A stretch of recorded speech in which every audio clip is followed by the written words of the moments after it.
Welcome to Faith and Labor, which is a podcast video series exploring the history of Catholic social teachings and how it can be used to bridge divisions and guide humanity to solve the great challenges facing the working class. Hosted by John Andrechak of Laborlines, and my name is Papp of Empathy Media Lab, where we will discuss history, scripture, encyclicals, current events, and how faith and love is needed to strengthen solidarity and heal a world in disarray. In Episode 3, we'll focus on Gaudium Et Spes, which means joy and hope, and was published after the Second Vatican Council. And we will also discuss current headlines related to Pope Francis's trip to Iraq, the Vatican stance against same-sex unions, and the Catholic Labor Network's support for the PRO Act. John, how are you doing?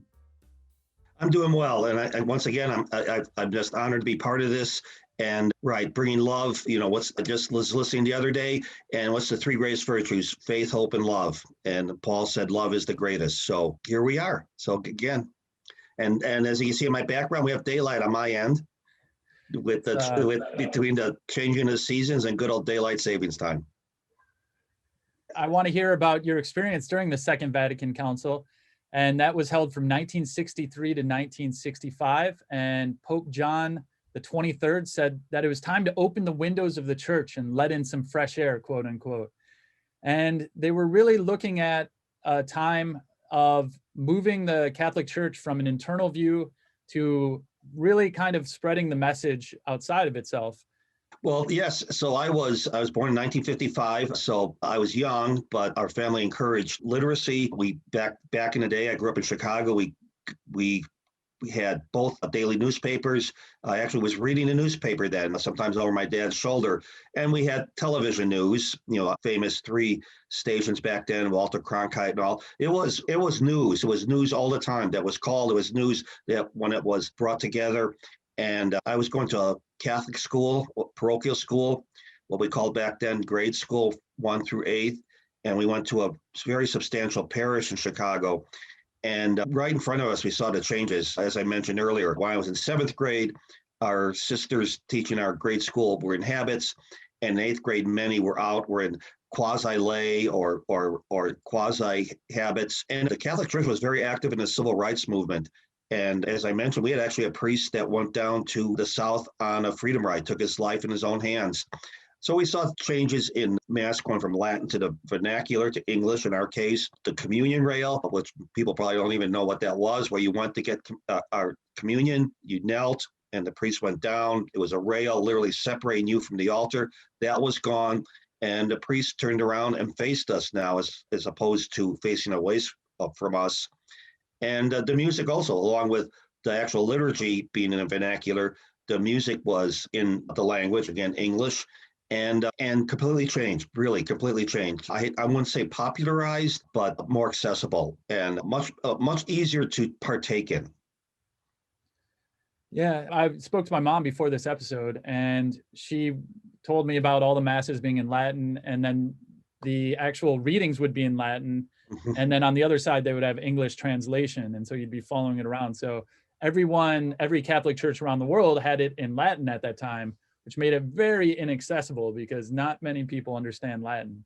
And this change is kind of shows also how the church does evolve and does respond, yet there's always this tension within the church to maintain tradition and being conservative. But if it's too conservative, it won't remain relevant with a lot of the times to the people. And so it's about that balance between the eternal and the temporal, and it's a very interesting balance. And it's interesting, and it's still going on, as we mentioned before we got recording, is there's still reactionary forces. I mean, tradition is part of the church teaching. We say we're not solo scripta. We're not solely scripture. We accept a tradition, the magisterium, the body of teachings in the church, which we're discussing today, and we discuss with the encyclicals. And so you have that going on with that, but there's still people reacting to that. The Vatican II and the leadership of the church made a conscious decision to face outward. And, you could see that represented by the priest facing us. But what we're going to talk about soon, you see the church could have gone 2 ways, but they turned around and embraced the world, making the decision that Christ came to earth. We accept Christ as God and man, that our God chose to live the human life. And so it's an embrace of the world and embrace of humanity. So let's get into it with Yeah. Gaudium Et Spes, and it's the pastoral constitution on the church in the modern world. And there were actually 4 constitutions resulting from the Second Vatican Council in 1964, but this was the last and the longest published document from the council, and is the first constitution published by an ecumenical council to address the entire world, so outside of the Catholic Church. So what are some of the things that stand out to you, John? Well, one of the quotes I have here is the fundamental finality of the production is not the mere increase of products nor profit or control, but rather the service of man. And our faith says that defending the dignity of all humanity by looking at, in this part of the Constitution, the impact of economics, of industrialization, of such forces. And we're often guided on this program for the first several shows, or probably the first 6 to 8 shows, from the Catholic Labor Network. And they focus on this document. And let me just read what they wrote. The council declared that the right to form labor unions without fear of retaliation, a basic human right. Quote, among the basic rights of the human person is to be numbered the right of freely founding unions for working people. These should be able truly to represent them and to contribute to the organizing of economic life in the right way. Included is the right of freely taking part in the activity of these unions without risk of reprisal. And that's in paragraph 68. So 68. I really find that encouraging to see the Catholic Church being so supportive of unionization.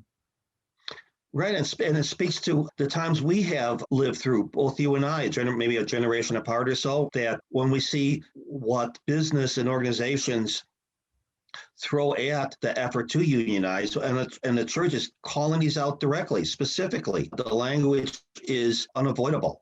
So when a company spends its money, forces the workers to attend meetings against union votes, when they fire a person for speaking out in favor of organizing their workplace, of forming a union, they are in direct contradiction with this pillar of the church teaching, more emphatic, more powerful, more important to the Catholic Church even than the encyclicals we talked about earlier. This is a constitutional embedded in the teaching of the church. And it brings back the question of natural law and this idea that unions are a part of our organizing principle. It's almost that without unions, we're going to be a bunch of individuals almost in this state of nature. And through this union, it's almost this communitarian approach of bringing people together, working together towards a common goal and striving towards that common goal. And I just love the idea that when this goes into natural law, then it means if you don't have unions, you're always going to have this exploitation. You're always going to have this system, this Babylonian system almost, of throwing humans on the trash heap of history. So I really do appreciate that.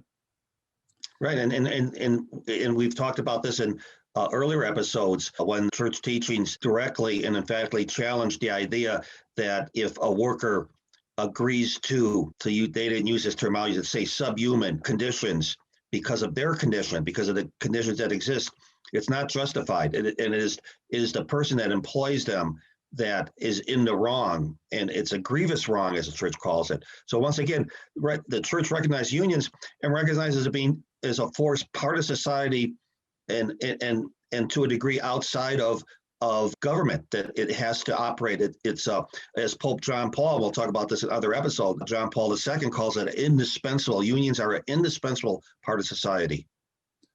And in chapter 66, they also look at workers and immigrants.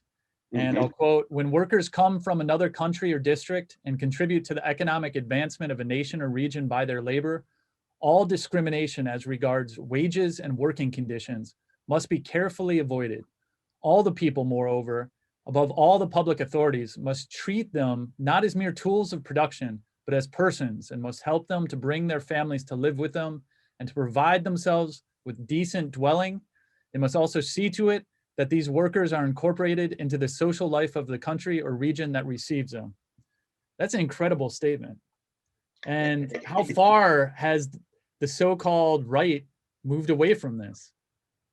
Absolutely, and you know, and when they speak about a Judeo-Christian foundation to our culture, our society, our laws, this is bedrock in Judaism. I have even read that the interpretation of Sodom and Gomorrah was not that God called down punishment on that city for their sexual acts, but for their rejection of the stranger. The desert culture where all three religions rose from, Judaism, Christianity, and Islam, played great score on how the stranger was treated. And you find this through the Old Testament and the New, the Good Samaritan, the Matthew 25, the least of the brothers. Yeah. The church does recognize that a state has the right and obligation to have functional borders, but not to exploit the people coming through. That's not the function of the border. So there's this concept that Frederick Douglass articulated about the difference between chattel slavery and wage slavery, where chattel slavery is actually where you have someone in full bondage and full control of that person. And then wage slavery is where that person is not free, but they still live this hand-to-mouth existence. Mm-hmm. And in chapter 67, they actually talk about worker slaves. And let me quote, "It happens too often, however, even in our days, that workers are reduced to the level of being slaves to their own work. This is by no means justified by the so-called economic laws. The entire process of productive work, therefore, must be adapted to the needs of the person and to his way of life." And so this is in the 1960s, and they're bringing out the word slavery, you know, where a lot of people only think that slavery, you know, was abolished in 1864 in the Emancipation Proclamation. And the fact is, if you are working hand to mouth and you do not have the ability to walk away because out of necessity, then you are what Frederick Douglass would term as a wage slave. And you're not a free man. And that's how many of us are in that category today. Right, and we see this through the labor history of the United States with company towns where you never got out of debt. Harlan County, you'll never leave Harlan County alive. You're stuck there. And the church also calls for work to be more well above simple survival. So once again, against this idea of being a wage slave, that work, so important in the human condition, must lead to the full development of humanity. Physically, mentally, emotionally, culturally, in their family. So it's the full development of humanity, once again, because the church looks upon each and every one of us, and here's the challenge for people, to see the Christ in all of us. And in chapter 68, it mentions about strikes and saying that there should be a sincere dialogue between the parties, but a strike nevertheless can remain, even in present day circumstances, a necessary, though ultimate aid for the defense of the workers' own rights and the fulfillment of their just desires. So it's the union and the ability to wield the power of the union, which is to withhold labor in a strike. And it's interesting, fellow travelers there, with all due respect to the church fathers, you would find in International Workers of the World, the Wobblies, Marxists, Leninists, and you know, we get to be around all of them in the worker movement, in the Popular Front. They would say the exact same thing. The strike is the ultimate weapon because it deprived the capitalist of their ultimate tool, and that's labor, surplus labor. And in 65, 66, when this came out, you were still seeing the strike being used in the United States, but it was on a remarkable decline and peaked in actually right after World War II, and then was severely hampered in the 1947 Taft-Hartley Act, which I encourage anyone listening to really look into that. But it secondary strikes, boycotts, took all the peaceful firepower out of the labor movement, and it was also part of the purging of the labor movement. But you saw a steady decline in strikes, peaking, I believe, well, after World War II was the real peak, but then the last time the peak was 79, 80. We saw kind of an uptick in 2018, 2019. That's when I started my radio show. I was so excited about this uptick in strikes, over 400,000 in 18, led in large part by teachers and healthcare workers both industries which are heavily employ women both in leadership and in rank and file. But in 2020, it's a remarkable decline. And with that, you could see the decline in union density in the United States as it got weaker and weaker from a number of reasons. But again, the removal of the strike and the church recognizing the need for it to be used ultimately, if that's the case. Similar to like the just war position, that if it as a last resort. So 69, it talks about hunger and says, since there are so many people prostrate with hunger in the world, this sacred council urges all, both individuals and governments, to remember the aphorism of the fathers. Feed the man dying of hunger, because if you have not fed him, you have killed him. So it's taking responsibility for each other and each other's deprivations and necessities. And if we are each other's brother's keeper, and that idea is very, very strong. And then in chapter 85, they do talk about developing nations, saying developing nations will not be able to procure material assistance unless radical changes are made in the established procedures of modern world commerce. Other aid should be provided as well by advanced nations in the form of gifts, loans, or financial investments. Such help should be accorded with generosity and without greed on the one side, and received with complete honesty on the other side. If an authentic economic order is to be established on a worldwide basis, an end will have to be put to profiteering, to national ambitions, to the appetite for political supremacy, to militaristic calculations, and to machinations for the sake of spreading and imposing ideologies. So obviously there's a Cold War going on during that time as well. Right.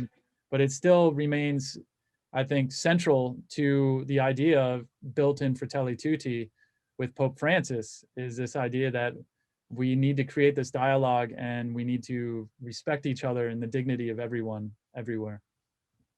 Right. Yeah. Right. I mean, we look at it, it's like, how far have we gone? There, they called for that in the 60s, and then all we have to do is look at the economic crisis brought about in the third world. And you mentioned that earlier in some other episodes. With the oil shock in the 70s, and calling in the loans that were given to these countries, and the first thing they cut was a social network, social services, the rise of reemergence of authoritarian governments, or worse, Chile, probably one of the most heinous examples, Pinochet. It actually it overwhelms me when I think of what happened there. The rise of neoliberal capitalism. So these mechanisms were put in place, or were geared up, if you will, world banks, different engines, but they missed all that part about being freely given and honestly received. Absolutely. And we need to keep agitating as we're doing with this podcast, and keep trying to build network and solidarity with people here and elsewhere as well. So yes. Do you have anything else on the Gaudium Et Spes, John? Well, I like to say that the church teaching in general, you don't come to it hoping to have your viewpoint, your understanding reinforced, because it might just not work that way. And let's just keep open-minded about the teachings. What did they say? The church is there to afflict the comfortable and comfort the afflicted. So, and it's not there to form the conscience, but inform the conscience. And like you said, it's here to challenge us, and there is not always going to be uniformity, because there are a lot of different factions, and there's also history and the background going on as well. So it's a very rich history of power and religion and belief. And yeah, I'm fascinated with this project that we've undertaken. Yep, very good. Been learning a lot. And so, moving to current events. Yes. Pope Francis, he visited Iraq, and obviously this is in the backdrop of the US invasion, completely destroying Iraq, and then the Islamic State rising and also doing additional destruction. But Pope Francis was there from March 4th to March 8th, and on that 4-day visit, he stopped in Mosul, was once a stronghold of the Islamic State militant group, where he prayed for Iraq's war victims in a city square. He also traveled to Karakash, an ancient Christian town that had been overrun by Islamic State forces, and met with members of the local community at the Church of the Immaculate Conception. He also celebrated an open air mass at the Franco Hariri Stadium in Erbil with 10,000 people there, despite the limitations with COVID restrictions. And he had a meeting with Ayatollah Ali al-Sistani in Najaf. And Ayatollah Ali al-Sistani is a 90-year-old Muslim. He's a Shia. And he is, in some ways, one of the contenders for influence in the Shia religion, with Iran's Ayatollah Khomeini being the other one, who's 81 years old. So that was also a pretty interesting stop. And he was talking about the need to promote dialogue. But I just want to hear what your thoughts are on this trip and, you know, all of the implications that we may be able to read into it. It was fascinating. We followed it at home here. We listened to some reports on a podcast called Inside the Vatican from America, the Jesuit Journal, which I highly recommend. Their journalist, Gerard O'Connell, went with the Pope. He's been traveling with a number of popes over the decades. I listened to some firsthand accounts of the Christians there. The Christian community was decimated, that they were in better shape under Saddam Hussein. To me, the backdrop is the Iraq War. We have a family member that went there. And so John Paul II opposed the invasion of Iraq, sent his spokesperson, Papal Nuncio, to meet with George Bush and express this. And George Bush didn't listen to him.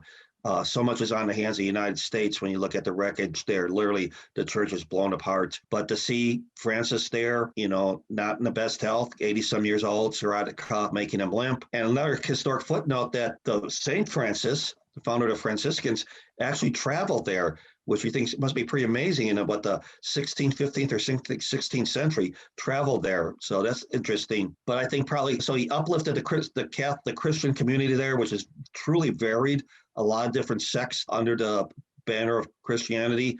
But his meeting with the Muslim cleric, who's, like you say, in high regard, is exemplary and continues to move forward the church's effort towards ecumenicalism. And Francis actually spoke because the worst sin of all is hatred.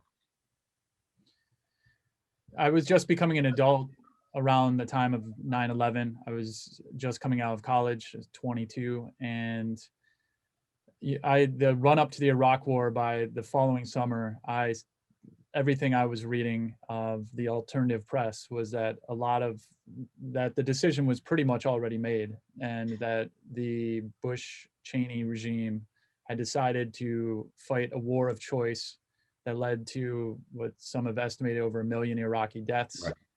Thousands of American soldiers dead, maimed, psychologically, physically. And I don't ever want to have hate. But I am still very angry about those decisions and how much pain and destruction is brought in the world, and it's opened up a Pandora's box in so many different ways. And I don't believe in revenge, but I do believe in justice, and I do believe in the need for reconciliation. And I still think we need a Truth and Reconciliation Commission that shows that what was done, that George W. Bush is a war criminal. Yes. Everyone that he was around is war criminals. They knew it was wrong. They didn't resign. They continued on. And what is so insulting is that for the last 18 years, there's been no accounting for these transgressions. And many of these people have been rehabilitated, and many Americans, I was listening to a teacher recently, and she was talking about the Iraq War, and most of the students thought that 9/11 was blamed on Iraq. Right. And so the full, complete circle of the propaganda, where next generations don't even understand what we did and what happened. So I'm going to the grave with my pursuit of justice and reconciliation by at least making more and more people aware of who are the war criminals involved in this. And I still hold Barack Obama accountable for the look ahead and not look behind.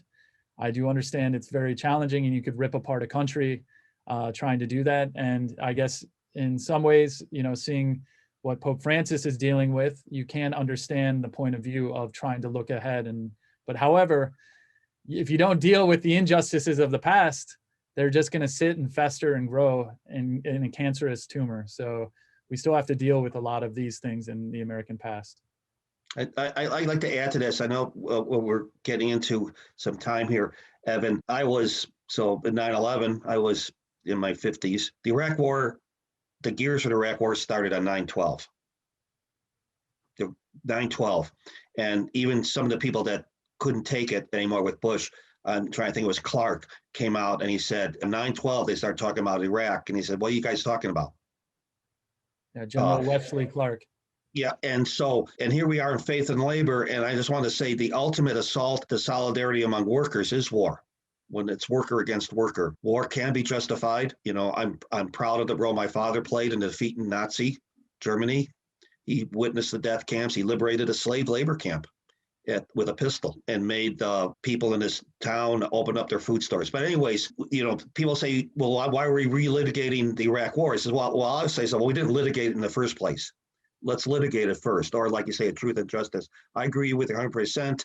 And it's very alarming and disappointing and saddening to see how it's celebrated now that somehow it's a good act, that it's a healing act, that our current president literally restored the portrait of George Bush into the White House, though we know it wasn't taken down for the Iraq War. I just hope that our current president will emulate his predecessor, who, with all his flaws or worse, at least didn't start another war. But again, I agree with you 100%. It was a war crime. President Obama failed and failed miserably because, again, it puts us at the risk of it happening again. Yeah. It's such a heavy subject, and I didn't know I was going to get so emotional just talking about it, but just bringing it back up, it's there, and there is a collective trauma in our culture, but we can leave it at that and maybe talk about it in future episodes. So we did experience something that you and I were talking about before we started recording about the Vatican's stance against same-sex unions. And according to the Associated Press, the Vatican's Orthodoxy Office, the Congregation of the Doctrine of the Faith, issued a formal response to a question about whether Catholic clergy have the authority to bless gay unions. The note distinguished between the Church's welcoming and blessing of gay people, which it upheld, but not their unions. And so the Vatican holds that gay people must be treated with dignity and respect, but that gay sex is intrinsically disordered, quote unquote. And Catholic teaching says that marriage is a lifelong union between a man and a woman. It's part of God's plan and is intended for the sake of creating new life.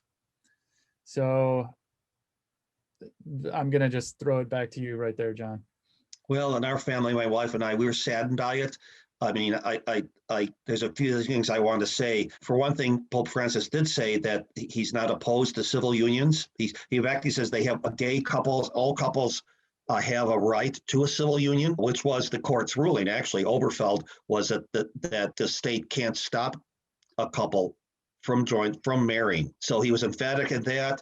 He spoke openly of not want to judge about other people, homosexuality, just others in general, which is very good and very encouraging. So, but the idea that a priest can't bless the couple is hard to take. I will say that it's hard to take. Once again, St. Francis, a couple takes on it, though, is that people have to understand that we can see a schism in the church. If you look at the church and understand it in different parts, not in the United States and Europe, but like the African church, very homophobic.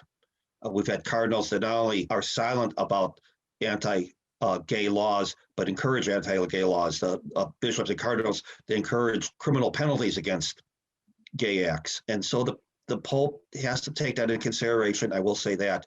But personally, I'll just put it this way. I think we're just going to have to pray. We're going to have to pray. And again, faith, hope, and love is the greatest. Yeah, and you just think about how many people who are either gay or have a loved one who they know is gay. How is this going to affect their view of the Catholic Church. Right. How are they're going to look at the Catholic Church as bigoted, and at least the way the press is covering it, because the big headlines was that the Catholic Church came out against it, but there is some nuance in the actual Absolutely. statement. And obviously with Pope Francis, he is battling a very conservative right-wing faction that he's trying to hold off. And however, though, this at saving the Catholic Church in more conservative countries, the Catholic Church is going to have a much harder time, I think, growing the number in the congregation if it does not embrace and bring the love for others into the church, and even the blessings of their unions. But it is a very, I agree. I guess it's just praying. It's tough. It's tough business for us. We just have to look at Christ and see his message against all of this. Doesn't even mention homosexuality. What's he talk about? He didn't whip the homosexuals out of the temple. He whipped the bankers out of the temple. Money changers, right? Right. Love thy neighbor, and unless they're money changers. Right. And who is thy neighbor? And the Samaritan did check to see what that beaten travel was about. It's the church is humanity. And again, our God chose to be human. So ultimately, the love will prevail. I'm absolutely certain. So to end on a more positive note, on the idea that the Catholic Labor Network is supporting the PRO Act. And the PRO Act is the Protecting the Right to Organize Act, which just passed, I believe it just passed the House of Representatives, or it's about to be voted on. And we need to whip the Democrats in the Senate to get behind it, even if they have to remove the filibuster.